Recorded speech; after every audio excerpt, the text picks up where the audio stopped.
శ్రీ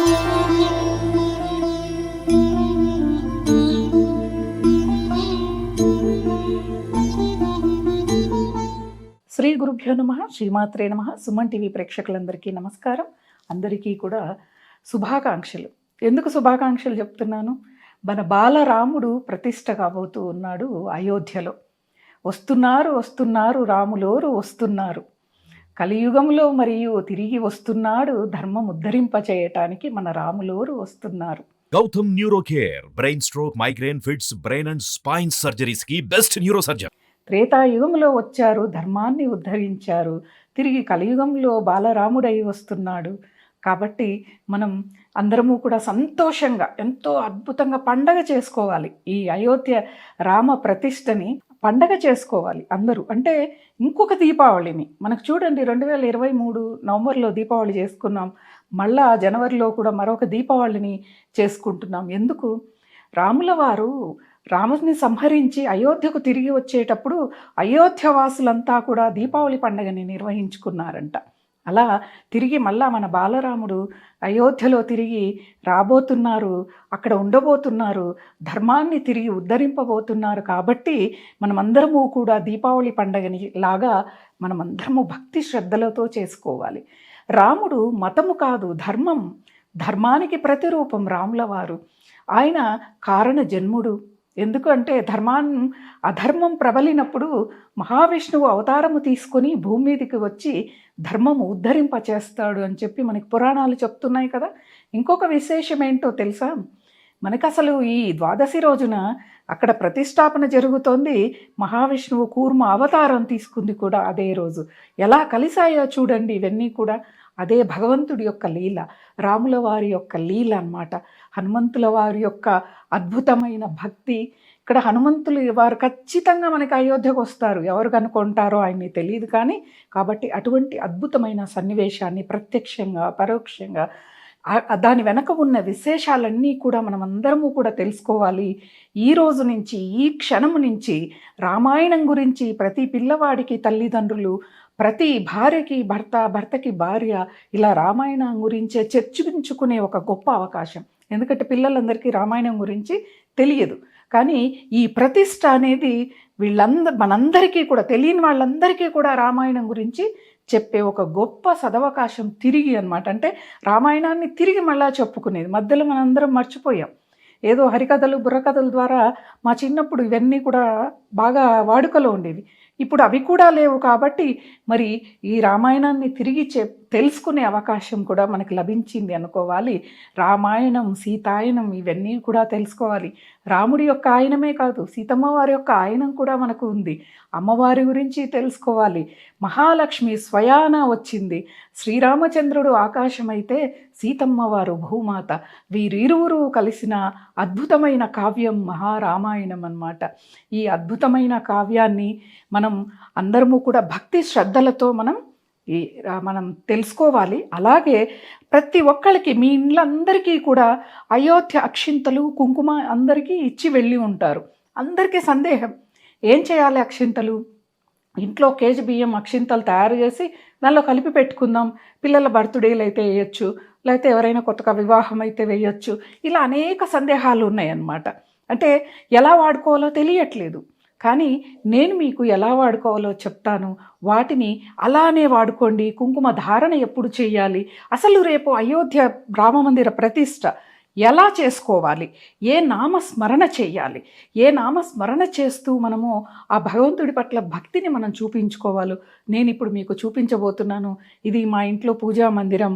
రాముల వారిని నేను కూర్చోపెట్టుకున్నాను.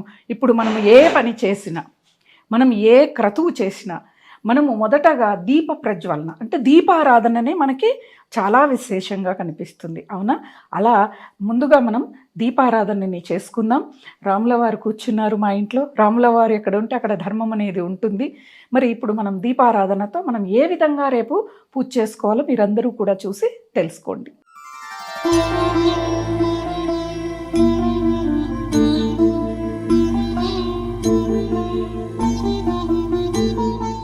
మనం ఇప్పుడు రామనామ స్మరణతో దీపారాధన చేసుకుందాం. ఓం జై శ్రీరామ్, జై శ్రీరామ్. జై శ్రీరామ్, జై శ్రీరామ్, జై శ్రీరామ్, జై శ్రీరామ్, జై శ్రీరామ్, జై శ్రీరామ్.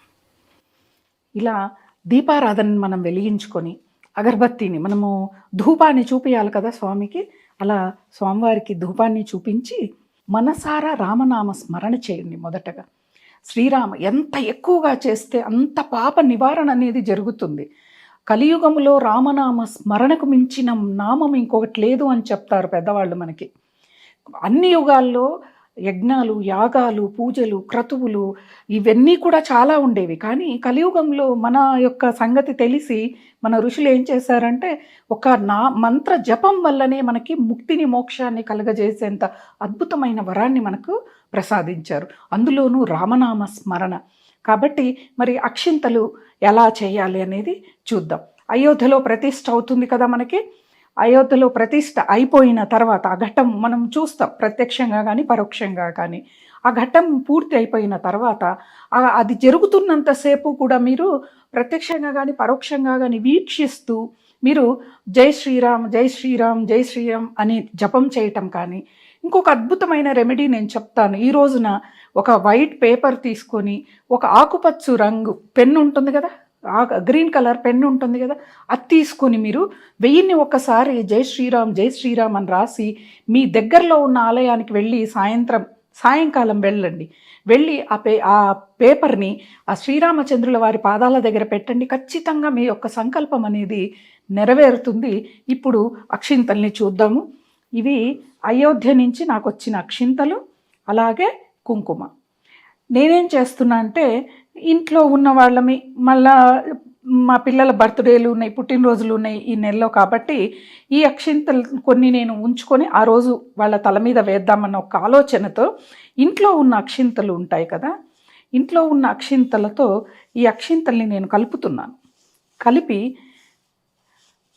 కొన్నిటిని అయోధ్య ప్రతిష్ఠ అయిపోయిన తర్వాత కుంకుమ ధారణ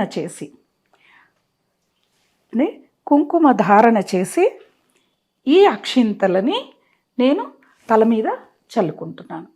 ఇలా ప్రతి ఒక్కళ్ళు కూడా ఈ అక్షింతలు ఈ నెలలో, ఒక నెలలోపు మీ ఇంట్లో మీ పిల్లలు ఏవైనా పుట్టినరోజులున్నా, మీ పెళ్లి రోజులున్నా కూడా ఈ అక్షింతల్ని ఆ రోజు చల్లుకోండి.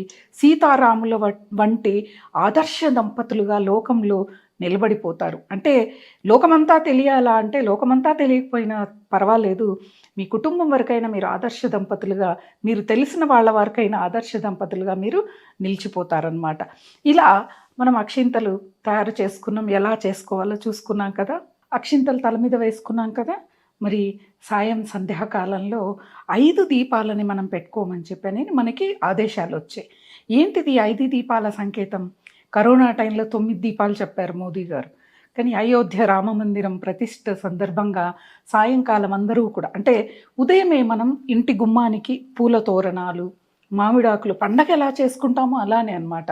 అందమైన రంగవల్లులు, దానిలో దీపాలని పెట్టుకోవటం. 5 దీపాలు ఎందుకు అంటే మన రామమందిరం కూల్చి అక్కడ మసీదు కట్టి 500 సంవత్సరాలైంది. ఈ 500 సంవత్సరాలకి 100 సంవత్సరానికి ఒక్కొక్క దీపంలాగా మనం 5 దీపాలు పెట్టుకోమని మనకు ఒక గొప్ప సందేశం అన్నమాట. మనము ఏ పని చేసినా దీపంతోనే మనం మొదలు పెడతాం. దీపం జ్యోతి పరం బ్రహ్మ అన్నాం. భగవంతుడు మనకి దీపంలోనే దర్శనమిస్తాడు అని చెప్పనని మనకి పురాణాలు చెప్తూ ఉన్నాయి. కాబట్టి అలాంటి ఈ దీపాలని నేను 5 దీపాలని రెడీ చేసుకున్నాను. అలాగే మనం నా పూజా మందిరంలో నేను జై శ్రీరామ్ అని రాసుకున్నాను కదా. అద్భుతంగా మీరందరూ కూడా జై శ్రీరామ్ అని చెప్పి నేను ఇలా ముగ్గులతో నేను ఎలా రాశాను అంటే మన నేషనల్ ఫ్లాగ్లో కలర్స్ ఎలా ఉంటాయో అలా జై శ్రీరామ్ అని రాశాను. మనం అందరము గొప్పగా సాధించుకున్న రామ మందిరం అన్నమాట. అలా నేను 5 దీపాలని పెట్టుకుంటున్నాను. నేను పూజా మందిరంలో పెట్టుకుంటున్నాను. మీరు పూజా మందిరంలోనూ, ఇంటి బయట, తులసి బృందావనం దగ్గర అలా 5 దీపాలని మీరు పెట్టుకోండి. చూడండి అసలు ఎంత అందంగా మనకి ఆ పూజా మందిరం కనిపిస్తుందో. ఆ జై శ్రీరామ్ కానీ ఆ రామ విగ్రహాల ముందు చాలా అద్భుతంగా ఈ దృశ్యం అనేది మనకు కనిపిస్తుంది. ఇలా 5 దీపాలను పెట్టుకోండి. రామనామ స్మరణ చెయ్యండి. అలాగే చాలామంది రామాలయాల దగ్గర ఎన్నో సేవా కార్యక్రమాలు చేస్తూ ఉన్నారు. అందరికీ తెలిసింది. ఒక ఊరు నిర్మాణం అవ్వాలి అంటే మొదటగా రామాలయాన్నే నిర్మింపజేస్తారు. ఎందుకంటే ధర్మం అంటే రాముడు, రాముడు అంటే ధర్మం కాబట్టి ఆ ఊరి అంతా కూడా ధర్మముతో నెలకొని ఉండాలని ఒక సదాలోచనతో పెద్దవాళ్ళందరూ కూడా అక్కడ రామాలయాన్ని నిర్మిస్తారనమాట. నేను ఒక చిన్న సాక్ష్యం అన్నమాట. రామాలయంలో సేవ చేస్తే, రాముడి వారి సేవ చేస్తే ఎలాంటి ఉన్నతమైన స్థితి వస్తుంది అని చెప్పానని నేను మళ్ళా మీకు రేపు లైవ్లోకి వచ్చి మీ అందరికీ కూడా చెప్తాను. అలాగే జై శ్రీరామ్, జై శ్రీరామ్, జై శ్రీరామ్, జై శ్రీరామ్. ప్రేక్షకులందరికీ స్వస్తి, అందరికీ నమస్కారం.